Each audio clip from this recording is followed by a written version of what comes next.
IP67. What does it actually stand for?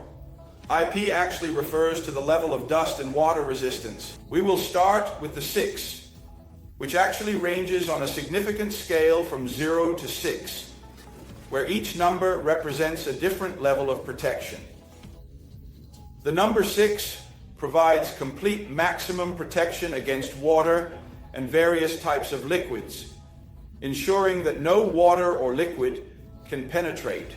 The IP67, the 7, indicates that the product can be submerged up to 1 meter deep for 30 minutes.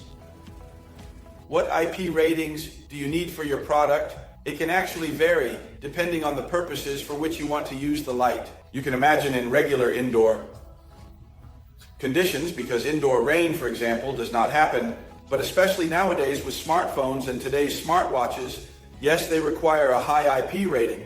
And especially with LED vehicle lighting, you can imagine that in the rain with dust on the road. Yes, then, the lighting must be resistant to that. And then you also need a high IP rating against liquids and dust. Do you have any questions about IP ratings for your vehicle lighting? Contact us at TRALERT.